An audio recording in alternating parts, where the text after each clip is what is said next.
Hey there guys, what's going on, and welcome back to the Ultimate RTG. And I got lucky. I got pretty damn lucky anyway.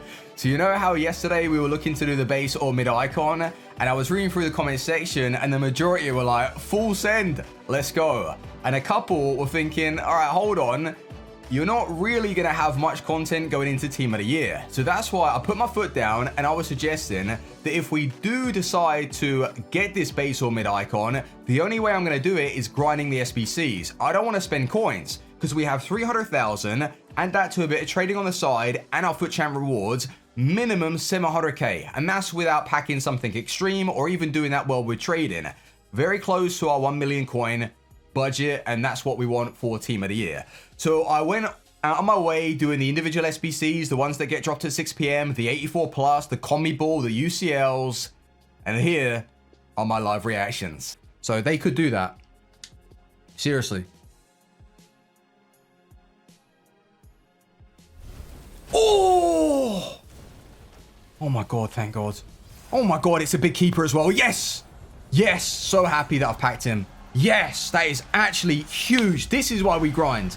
This is why we get these packs. 88 Handanovic, always pack him, but what a time to get the guy. Yes, and I packed his 89 a minute ago with his reds. Anything else inside the pack? Oh my god, an 84. What did I say? Who said they're not stacked and not juiced up? Yeah, thank you. They are stacked. These packs are... And Pele! Because it was in the passing category. Just come on, can we get the back-to-back walkouts? Prime Electrums. Give out, please. Another walkout. Save us like 100,000. Oh my god, no, my pack luck's insane. Oh my god, it's an inform walkout as well. CR7? Oh.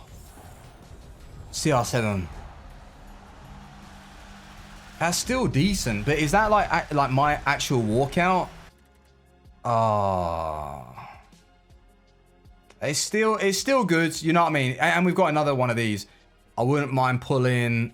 Really just fodder. That's it. Like, I'm submitting an 83 team, and on the market right now, it's pretty expensive. Let's go. It's still not over. One of these headliner challenges I also did, and I pulled a very, very nice card. So without rushing into the SBC, and when everybody was asking me to complete it, which is as I was streaming, I was thinking like, yo, boys, let's hold off a little bit. You want me to do it right here, right now, which I understand people get a little bit excited, also myself included, when an icon is very close and it's just over the horizon. But you've got to consider, if we did it then, we would have been spending like 150,000. I worked out 150k. Literally waiting an hour or investing 2 hours of my time doing a couple of SBCs here and there. Granted, we got lucky, all right? We were able to pull Handanovic, Casemiro, Informs, Adrissa Gay. Like, that has basically paid for one of the 85 squads.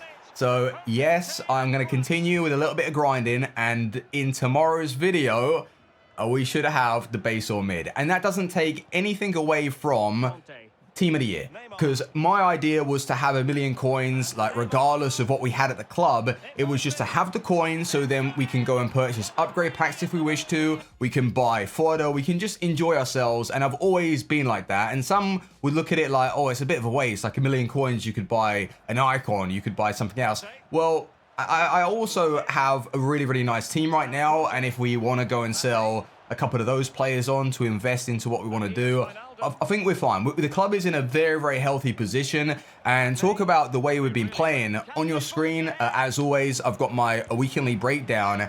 And god damn, like, what did they say? They say, form is temporary, class is permanent. Yeah, I don't think that applies to me. But no, what I'm trying to suggest, though, is... in one of the games, okay, I found myself playing pretty well. I was creating chances, and in really every single one of these matches, the confidence is there. And I think last weekend and the weekend before, in a lot of these games where maybe it's not going against you, you start questioning what you're doing, you start panicking. And I do believe that with this switch up, the new team, we are playing the best FIFA I have played so far on FIFA 21. And even playing my best, we still took a loss, unfortunately. And that's what hurts.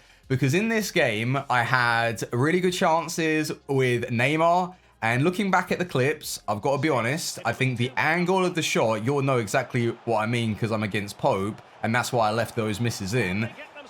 I did take it maybe a little bit rushed. Another move where I cut inside and I was just about to shoot and it came off his defender because he got a really good block in. So I want to give my opponent a little bit of credit. Like the way he played, he got absolutely dominated in the first half. He soaked up the pressure well, and I couldn't find that first goal or second goal to build up on and come away with the result. Do I believe I was the better player in the game? Yes. And that is not me being egotistical. It's just I want to be honest with every single game and how they go. And if you're honest with yourself, that's where you know if you're playing well or you need to improve. And I don't believe that I should have taken that loss, but it is what it is.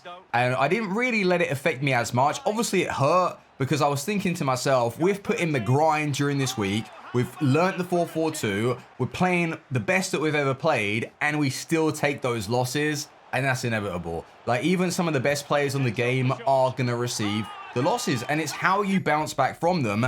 And yes, I was annoyed, but I didn't lose my focus. And I'm still using the skills. I'm comboing. I'm linking up. One thing that I want to actually improve on, though, is finding those killer through balls. And from what people are saying, right, what you want to be doing is as soon as you pass, let's say you've got 1 man, 2 man, 3 man. Okay, so you've got the passer, the ball receiver, and the runner. So as soon as you play that pass with number 1 into number 2, as soon as you do that, you trigger L1. So before you've even accepted the ball to your feet with number 2, player 2, you've already got player 3 making that run on. Does that make sense? So that's why you always have like players making these mad runs, and you can play those balls from like 60 yards away because the third man is making the run because you've triggered it. And that's what I didn't realize. Like, I never really played like that. Like, it's kind of like cheesy, but that's the balls that are going to get you those extra couple of wins. And in a game that I took the L in, that's what I needed. I needed the difference. But GG's all round. Neymar as a striker alongside Mbappe, as you know, is just absolutely filthy. But one thing I have started to realize, and I knew this though from like FIFA 20, FIFA 19, when you start getting these kind of players in the attack that just suit how you want to play, which is, I've always been sort of a dribbler, not a great skiller, but a decent skiller, very, very good technical dribbler. I think that's where I'm best, honestly. And then you bring these cards to really elevate your gameplay. And already I can just tell like the difference is actually insane.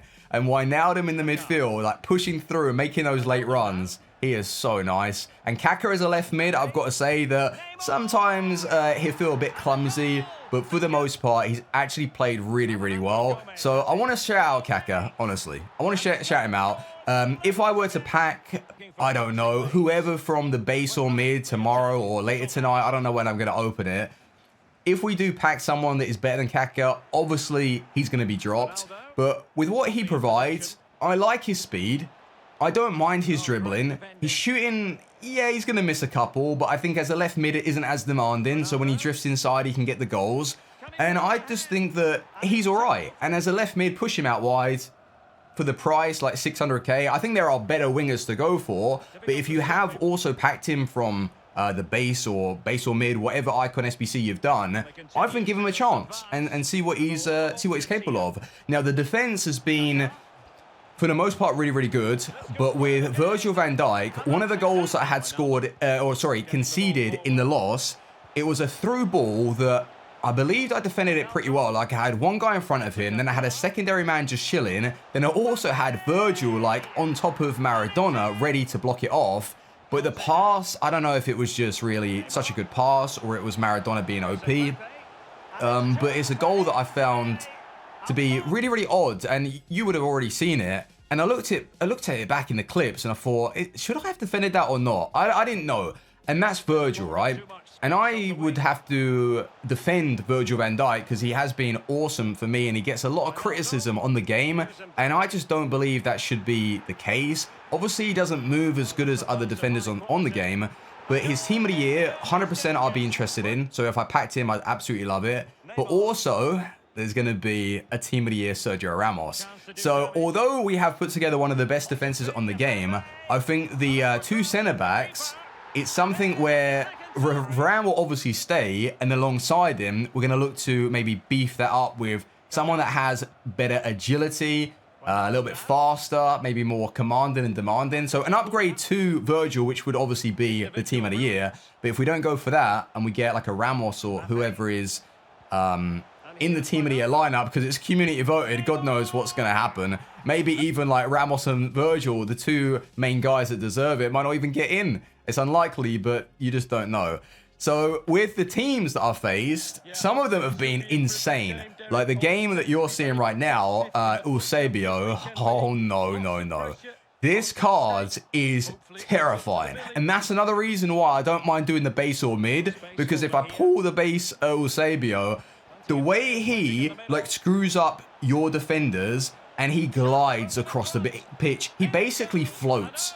For real. Like, I thought I was defending it okay, and before I know it, he's created this yard, where just a regular player would create that. He's created this yard, and he's already scored the goal. But I kept focused. The guy had a good team, and I just felt like with the way I was playing, I was on form. And when I'm on form, there's confidence, and I don't stress as much because I do believe I'm going to get back into the game. And that's the difference between, like, last week and this week. I just felt like I was going to get the goals. But what I will say is, in some of these matches, 5 depth just felt way too restricting. And I had to bring it up to 6 to feel like I was dominating the game again. It was very, very odd. Some matches 5 is okay, and then some games it's not, and it's way too defensive. It could be that just my opponents are controlling the game against me, and it's something that I've got to focus on. But it's just adapting, and that's something that you're going to have to learn when you're playing with different formations. So 6 sometimes works well. 5 against other players. But we are 9-1. Unfortunately, we're 9-1. It's okay though. Like, it's not a terrible record. It's a solid record, and it's something that we obviously can build up on. But it is something that I thought that I was going to get 10-0 with the way I've been playing, and I do believe I deserved it. But it doesn't mean much. Like, I could just lose the next game. Who cares? So don't let that affect us. 9-1 is a solid record. I want to go back to the club. I want to show you some stats with some of these players and go from there. So overall, we've played a lot better than last weekend already. Similar record, which kind of is annoying, but I don't mind. Like, let's focus and let's get wins. Let's go back to the club. So I do have right now some top secret trades. I don't want to expose what I'm doing. Otherwise, it's not going to work as well. And yesterday I already showed you a bit of a trading tip, which was to go and bid on silvers and make some coins. Well, another thing has come up, and I want to cash out. Because recently I've only been making like 20k a day, like 30,000 coins. It's not really good enough. I want to try and make 100k a day, but it's also pretty difficult for me because I trade at the wrong times. Like, after I have had finished like playing my games, it's 12 o'clock at night. The market is usually pretty dead unless there's like a specific SBC that I can make some money off of. So that's why with my transfer list, I will show you that in the next couple of days. Maybe I will show you now, but I'll blur it out. I'm going to blur this. All right. So stuff has sold, but I'm not going to show you just yet. And then in the next few days, once it has like sort of simmered down a little bit, then I will show you exactly what I've been doing, just so you guys can sort of keep up to date. But yeah, I'll give you a little bit of trading advice, and then I keep some to myself just to benefit the RTG. And I think you guys will understand that. Otherwise, it's hard for me to make coins, because if I show you that, then it's dead, and then I can't trade and make money. Also, another thing, I want to give you like a little bit of an update with the Icon SBC. All right. So I haven't claimed anything yet, but I just want to show you the 86 rated squad is pretty much done. If there's a better way that I can do this, is it overkill because I've dropped in too many 83s? I don't know, but I was getting very, very lucky with those SBC packs. You would have seen that at the start of the video.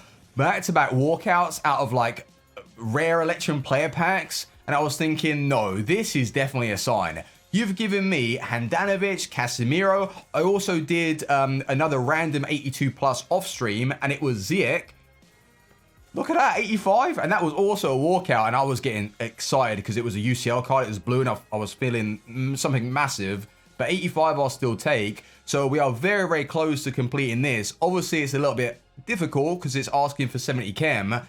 but I still don't want to spend any coins. Obviously, like if I have to pay like 20k or 25,000 for a card, I don't mind that so much. That can easily be traded back up to, but everything is ready. You know, the icon is coming, and oh, if we could pack that Eusebio. Every time I come up against him, he's just phenomenal, and I haven't used him yet on the game, so that'd be fantastic.